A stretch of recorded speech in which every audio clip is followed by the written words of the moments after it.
भूल भुलैया का रहस्य। एक छोटे से गांव सूरजपुर के किनारे एक घना जंगल था। उस जंगल में एक पुराना महल था जिसे लोग भूल भुलैया कहते थे।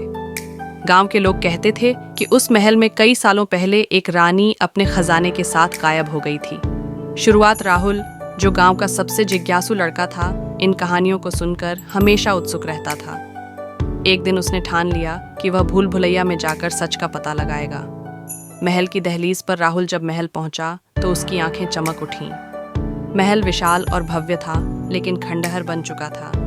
जैसे ही उसने महल में कदम रखा, एक ठंडी हवा का झोंका आया। उसे महसूस हुआ जैसे कोई उसकी ओर देख रहा हो। रहस्यमयी आवाजें, महल के अंदर एक अजीब सी गूंज थी। अचानक उसे एक महिला की हल्की सी आवाज सुनाई दी। कौन है? राहुल ने डरते डरते कहा। मैं राहुल। आवाज फिर बोली, क्या तुम मेरी मदद करोगे? रानी का रहस्य। राहुल ने देखा कि एक परछाई दीवार पर चल रही थी। वह परछाई उसे महल के सबसे गहरे हिस्से में ले गई। वहां उसे एक पुराना बक्सा मिला। जैसे ही उसने बक्सा खोला, उसे एक चमचमाता हार और एक पत्र मिला। पत्र में लिखा था, जो यह पत्र पढ़ रहा है वह मेरी आखिरी आशा है। मैं इस महल में फंसी हुई आत्मा हूँ, मुझे मुक्ति चाहिए। राहुल का साहस।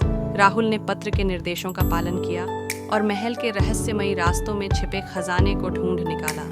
खजाना निकालते ही महल में हलचल मच गई।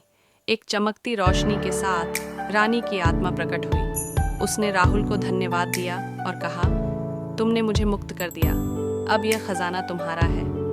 अंत राहुल ने खजाने का एक हिस्सा गांव की भलाई के लिए दान कर दिया और बाकी से अपने सपने पूरे किए। उस दिन के बाद से सूरजपुर का भूल भुलैया एक भूतिया जगह के बजाय एक ऐतिहासिक धरोहर बन गया। शिक्षा, साहस और जिज्ञासा कभी कभी हमें ऐसे रहस्य सुलझाने का मौका देते हैं जो दुनिया को बदल सकते हैं।